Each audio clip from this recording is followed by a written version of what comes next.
Welcome to Watchtower History.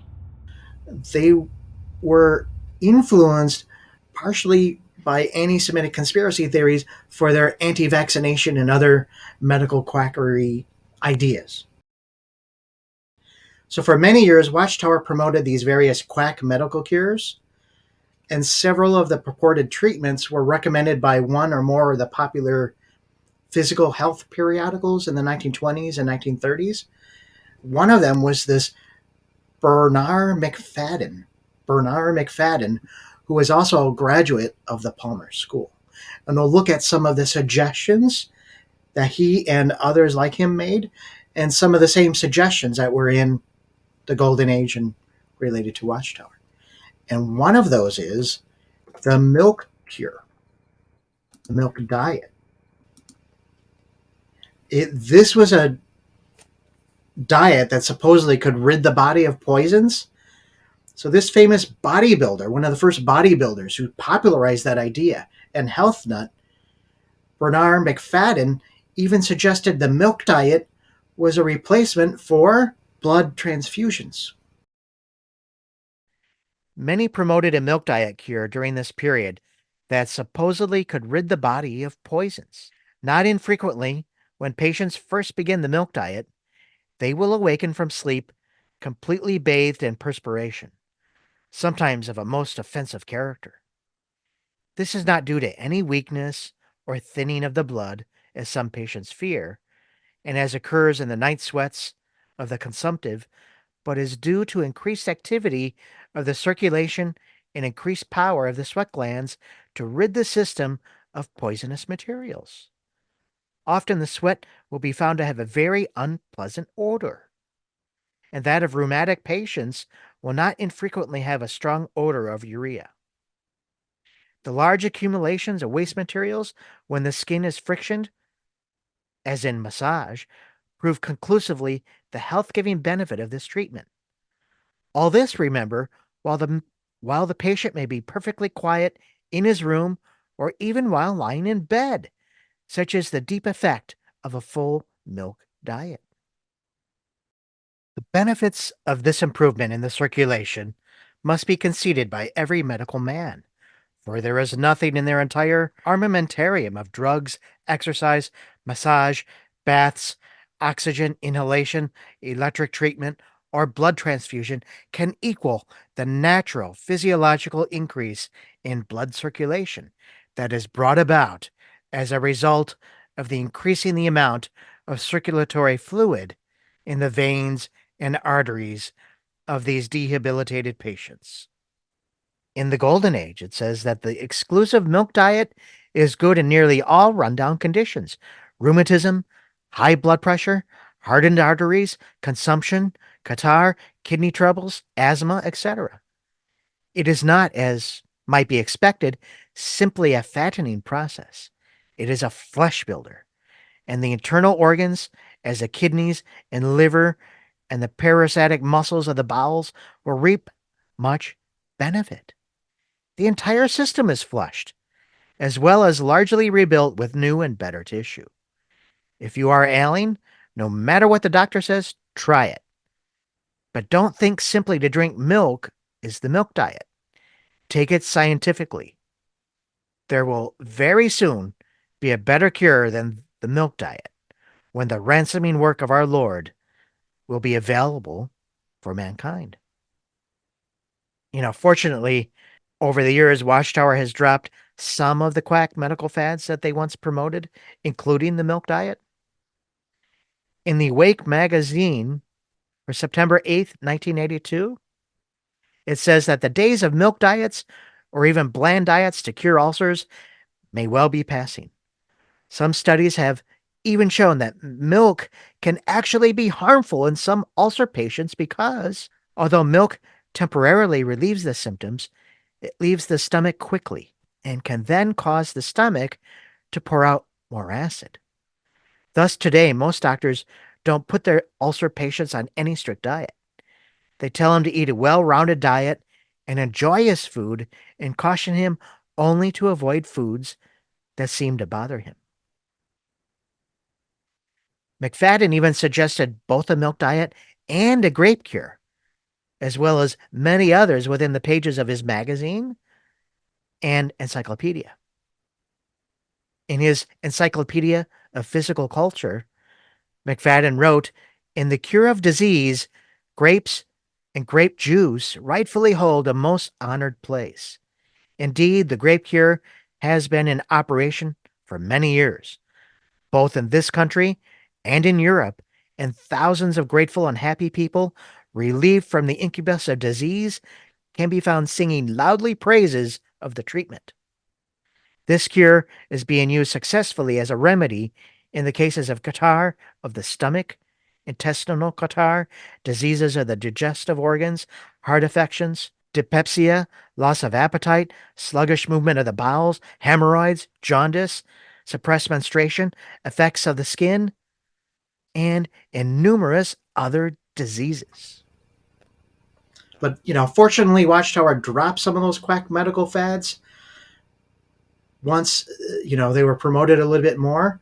But McFadden not only suggested the milk diet, but he also suggested a grape cure. And Watchtower in the Golden Age, they're quoting McFadden multiple times in those early years, especially in the Golden Age. So then milk, it appears, was an acceptable byproduct for a blood transfusion. If I'm reading this correctly. And supposedly it could, cure rheumatism, high blood pressure, hardened arteries, consumption, kidney troubles, asthma, a lot of various things. They're claiming miracle cures from something that we drink every single day. Which, like anything else in excess, usually has a negative reaction. Alcohol, for one, with Rutherford. And speaking of things that come from grapes or other fermented beverages, hops and such, wine, there was the grape cure. So there were several articles in the Watchtower publications promoting this supposed grape cure. And it was a cure supposedly for the common cold, various maladies, even cancer. Interestingly enough, this grape cure was also promoted in Ford's Dearborn Independent newspaper. It was promoted by Mussolini and some other anti-Semites as well.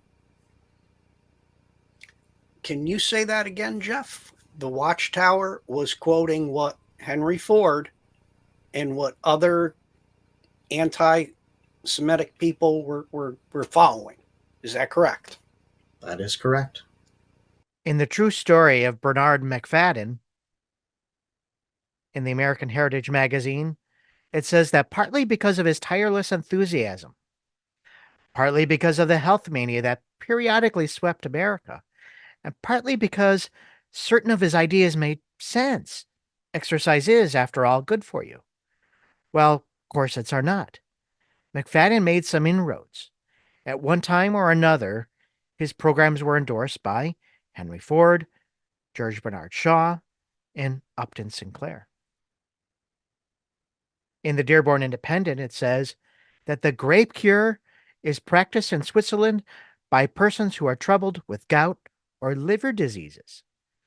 The time they spend among the grapes of Mount Parolin, above Vevey, or Bexla's Bains seems to benefit and calm patients. The juicy white grape of Switzerland is most beneficial because of its easily digested skin.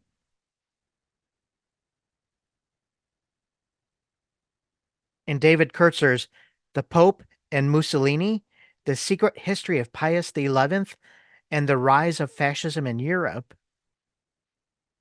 he writes that Mussolini said he had been going to the beach every day, swimming and taking what he called la cura dell'uva, the grape cure. The grape, Mussolini explained to the mystified nuncio, is the medicine that nature has given men, who, however, don't appreciate its virtue. A bunch of grapes eaten on an empty stomach stimulates the liver, has a highly laxative effect, and makes you feel full all day long. The dictator was plagued by a nervous stomach. At moments of great stress, excruciating pains were likely to double him over and confine him to bed. McFadden was a well-known chiropractic physical culture publisher who published sensational periodicals and magazines of the time period, which were quite similar to the National Enquirer of our day. Other unbelievable claims were made about the Grape Cure by the ex-Jehovah's Witness, Roy Goodrich. Goodrich said, Joanna Brandt, coming from South America, wrote a book called The Grape Cure. To the Bible student who knows the Bible on demonism, the book has the earmarks of demonism all over it and all through it. In the Golden Age for December 26, 1928, page 206, Dr. Rollin Jones of Florida and personal physician to Judge Rutherford was given space to advertise the Grape Cure and to say of Joanna Brandt in her book the following. This good woman came for over 11,000 miles that she might give this wonderful message to a sick and dying world, and that without price. But alas, like the great physician, they were not orthodox, and therefore the great and generous work had to be abandoned. Get that? The author of The Grape Cure, a flimsy little book full of demonism, priced $3, and its message so free for a sick and dying world, were likened to Jesus Christ and his message. Is not this as the devil and his demons would have it? Yet when I take a summary view of the book and the table of contents, when I look through the claims that Roy Goodrich made about this book, The Grape Cure, and I look at it piece by piece and I look up every instance, I don't see any evidence of her believing in demonism. And nothing in the book is really similar to anything that Goodrich is claiming is related to demonism. This Joanna Brandt, she wrote several books, and they're a little strange or bizarre, but nothing suggesting she was calling demons. She even claimed to be Christian. And so if that's the links that Goodrich is making to demonism because of the Grape Cure, for me, that's a little stretch. Was he the one that also made the accusation for the automatic writing machine and all that? We will get to that too. Stay tuned. Very, very soon. Now, in the Watchtower's defense, or Golden Age to be more exact, to become immune to disease, we must purify our bodies through the right natural method of living and pure diet. Now, they are correct in that. But that's where you speak out of both sides of your mouth. In 1 minute, you're saying what is common sense, what anybody could come to the conclusion, even without being coerced by the Watchtower, into cannibalism, no vaccines. I'm not big on adding a ton of stuff into my body that I don't need to, but I guarantee you if a smallpox or a new form of polio was coming out, I'd probably, okay, rather than chance it, let's get a vaccination against it. They seem to take the opposite in one way and then a whole other path in another way. So what can you, it's like everything else in their Bible teaching too. What can you really rely on if they're saying one thing, doing another, and then changing what they said? And like, it was comical. I heard the excerpt from Samuel Hurd, governing body member, talking about new light. It's in Jehovah's time when he decides to reveal something. Well, what you were saying prior to that new light, didn't Jehovah reveal that, or was that words of men? So at what point did God start speaking to you, and at what point were they no longer the words of men? It would have to be a year, in my opinion. So that's where you go, the same principles and all that you deal with when you're dealing with that type of organization. And as you said, words of men. we've already spent a lot of time in the Roadmap series here looking at these words of men, Ford and other anti Semitic conspiracy theories that Rutherford was making an integral part of his prophetic understanding of the Bible. And here, now they're getting into how do you take care of your body? How do you, all these quack medical conspiratorial ideas that are related to what? They're still following men. And so, which men do they follow? During the Rutherford presidency, in Clayton Woodworth's position as editor of the Golden Age, opinions about the medical community rapidly changed from acceptance to even conspiratorial surmising.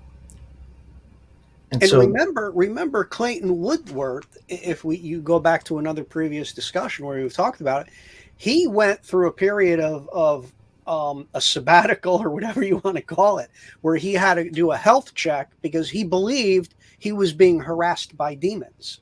Yes, and we'll talk about that in just a few moments. So in the Golden Age, there's articles about completely accepting vaccinations. And then all of a sudden they do an about turn and they start publishing articles against vaccinations. And again, back to the Rutherford days with when he was arrested, buy the war bonds, don't buy the war bonds. Join the military, you can, don't join the military. Stop serving.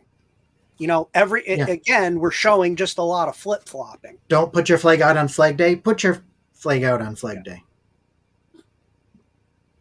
Now, the Enterprise, this was that, what we call the secret newspaper. This is that Watchtower related paper that was still somewhat independent. The Enterprise had an article published by a Bolling, Bolling, and it suggested that there was something wrong with vaccinations. And to be fair, the Enterprise published a letter from a medical doctor who was a Bible student, who suggested that what Bolling had written was completely incorrect. And being a medical doctor, it was accusations against him and his profession, things that he knew were completely untrue. So to be fair, the Enterprise published that. Very shortly after that, and the timing is very peculiar, an article that's published stating that the Enterprise was fake news. The press was misleading. The basically name of the article was The Misleading Press. That's the title of the article, yeah. And so Rutherford was complaining that the Enterprise clipped a couple paragraphs from his article. And if you look at that article, those paragraphs were the most conspiratorial. So Rutherford, in his article, The Misleading Press, says, for some years, the New Era Enterprise at St. Paul has been pretending to publish the truth and has by this means secured many subscriptions from consecrated persons and present truth throughout the world. It is posed as being in perfect harmony with the king and his kingdom message. And as we have shown in our secret newspaper discussion and in various discussions along the way, as we've shown in this very discussion ourselves, the Enterprise was independent. It didn't always agree. Rutherford continues, of course, the New Era Enterprise or any other paper is privileged to publish whatever pleases the publisher, but the Enterprise or any other paper has no right to garble the message of truth that is put out for the people or omit an important part of it while claiming to publish it complete. It becomes necessary for the protection of God's people to use plainness of speech. And so what Rutherford's issue was that his civilization doomed that he gave at the August 1924 Third Trumpet Blast Convention was missing some paragraphs. And so he provided the missing paragraphs in this Golden Age article A part of the article reads, when the profiteers and politicians brought forth a League of Nations. Now remember, Rutherford was saying positive things about the League of Nations when it first came out. And then later he got into these conspiracies about the League of Nations and then started making those conspiracies about the League of Nations and profiteers and politics a part of his religion. And we showed a lot of the documentation for that in this roadmap series. I'll repeat again. When the profiteers and politicians brought forth a League of Nations, manifestly the product of the devil, to keep mankind in subjection to him, the clergy with one accord hailed it as the political expression of God's kingdom on earth and urged the people to join it. Herein they were guilty of blasphemy, as the prophet has foretold, because, assuming to be teachers of God's word, they declared a man-made institution, superinduced and managed by Satan to represent the kingdom of God. It sounds like he's taking and projecting his ideas on others of exactly the same things that he himself is doing. They should have known that God, through his prophet, had plainly stated that a combination such as the League of Nations could never stand. This warning he plainly gave through his prophet. A little further down, there's a misquotation in the following paragraph. He's actually referencing Psalm 82, not Psalm 32. And in that psalm, it's basically talking about the judges of Israel and that the judges of Israel were judging unjustly, not that there were others outside of Israel judging unjustly. So if, Rutherford's doing this replacement theology at the time, if the Jehovah's Witnesses were Israel and he puts Jehovah's Witnesses in Israel in that context, it would mean that the Jehovah's Witnesses themselves were judging unjustly. But Rutherford never ever does that. He always makes the good things said about Israel reference the Jehovah's Witnesses, and the bad things about Israel reference everybody else. The paragraph says, the clergy, having claimed to represent the Lord and assumed his name, again, projecting what he himself did, but even renaming the Watchtower organization as the Jehovah's Witnesses. They are called in the scriptures by the title gods or mighty ones to judge amongst the people. It would be understood, of course, that when the world ends, which is now an established fact, that the time of God's judgment upon the nations and upon the gods or mighty ones composing the ruling factors of the nations would take place. Of that time, the prophet says, God standeth in the congregation of the mighty. Again, this is Psalm 82, not Psalm 32. He judgeth amongst the gods, the chief ones in ecclesiasticism, Rutherford claims. To these he says, how long will ye judge unjustly and accept the persons of the wicked? Which they had done. Defend the poor and fatherless, do justice to the afflicted and needy, which they have not done. Deliver the poor and needy, rid them out of the hand of the wicked, which they had failed to do. But what was Watchtower itself doing at the time? The great events happening since 1914 in fulfillment of the prophetic words of Jesus were sufficient to awaken the clergy throughout the earth to the fact that the kingdom of heaven is at hand. But they have not heeded this testimony. And of them, so again, how would they know? Rutherford was telling the clergy his opinion that this had started and that it was his organization since 1914 that was leading the way. It was such a bizarre message to most, of course they wouldn't accept his message. Rutherford concludes, the enterprise is not compelled to publish the truth, but when it solicits subscriptions on the promise to publish the whole truth, it is dishonest for it to then delete some of the most important parts. And a little further down, he says, it is manifest that the New Era Enterprise was willing to commercialize my discourse and induce honest Christians to subscribe for its paper on the strength thereof. and at the same time to deliberately delete the above paragraphs referring to the devil's organization, and that this was done for fear of losing worldly support. Of course, Watchtower wouldn't do that itself even today.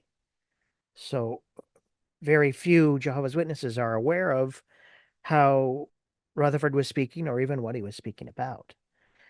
And the very fact that he was classifying or grouping the Enterprise newspaper in with those he called the commercialized press shows that he was grouping in anyone who disagreed with him in part of the conspiratorial thinking and the conspiracies that he was starting to make a part of the organization, a part of the doctrines that he was teaching. Until the very point in the late 1920s, early 1930s, when Rutherford's pushing exactly the same conspiracies which Adolf Hitler was pushing, which Henry Ford was pushing. And of course, Henry Ford was Hitler's inspiration. He was also Rutherford's inspiration. Remember in the various Watchtower publications stating that Henry Ford should read Rutherford's writings and he would find in it many things he would like, or even that Henry Ford was right about the Jews. And yet, look what Ford's ideas resulted in. It resulted in the deaths of millions through what Hitler had done. And if you look at that article, those paragraphs were the most conspiratorial. So I imagine that's why it was not included. Remember, these guys that were running the Enterprise were independent, still associated with the Watchtower in some ways, and they see all these changes coming in from Rutherford, and I think they're questioning it. And they allowed that difference of opinion on vaccinations, except when Rutherford starts complaining, they say, oh, no, going forward, the Enterprise says, we will publish your entire lectures without changing anything, exactly as published. And a rebuttal argument was put in by Bowling against vaccinations again. They switched. But I think because of what Rutherford and the Golden Age and the Watchtower had done regarding the Enterprise, it looks like they lost a lot of subscriptions. You know, if the president of the society, who you think is the chosen one, is telling you the Enterprise is fake news, they stopped taking the Enterprise, even though it was a Bible student paper. And it wasn't associated with the splinter groups. Basically, they lost their subscriptions and the Enterprise was soon to shut down. The evil slave. That's again, who, he demonizes somebody, and sadly, any connection to somewhat other opinion than Rutherford cleverly shut that down. And that's what he always demonized. He didn't know what he was doing. Mm-hmm. And remember, too, as was when you go through his coup when he took over, he spread a lot of word by word of mouth because he had contact of every important person in his movement who he controlled that could go into all these little congregations and say, oh, that's bad. They're bad association. Like right now, what they do, if they can't totally discredit you on the platform with the disfellowshipping, you're marked. You've got a reputation. So that started, all that mindset and corporate personality started with Rutherford during these years. And if you have to demonize those you disagree with instead of just arguing the logical points, then how strong are your arguments? And how strong are the people who listen to that when you put it in perspective? Yeah, were they strong for their stance for loyalty to Rutherford, or would they have been stronger for a stance of loyalty to the scriptures, or anything other than the man of Rutherford's character?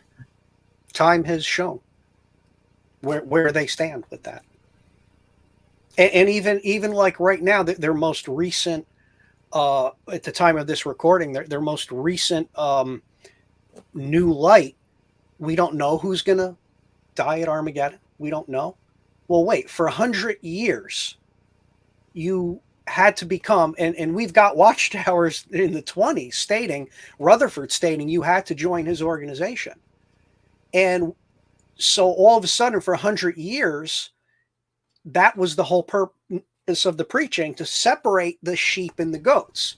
So they knocked out that whole sheep and the goat doctrine, they took it out on their own. So that leaves you to ask, what are they preaching for now? What is at least prior to a few weeks ago, they had a purpose. They had to save mankind and pull them and get them to join the organization.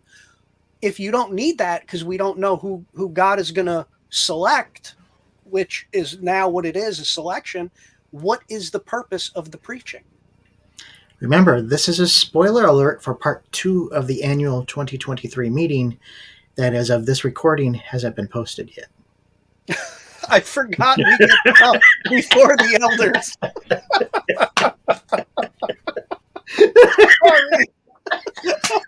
I just had this discussion with a relative of mine. And I was wondering why they didn't understand what I was talking about. Oh my God. Well, I had this discussion with Jehovah's Witnesses on the street in downtown Chicago 2 weeks ago. And I was telling them, well, I've seen part 2 already of the meeting, and because she was talking about Armageddon. I said, spoiler alert. And they liked that I said spoiler alert. They thought that was great. Oh my God! I'm going to have to watch for that stuff from these people. You got to let me know what's published yet. I thought this was already out there, and I'm talking to my relative like it's already out there, and now it makes sense. The responses I'm getting. Oh, and what's even comical? Oh my God! You know what makes it even funnier? When I told them what the new information was, that their new belief, they didn't realize they weren't told it yet, so they automatically accepted it because I told them that was the belief. Oh my God. It's just unbelievable. So here it's just unbelievable. I can't wrap my head around that. I told them something that they did not know. And because I said that's what their belief is, they defended it. So Watchtower in the Golden Age would not only quote questionable medical opinions, but also medical opinions from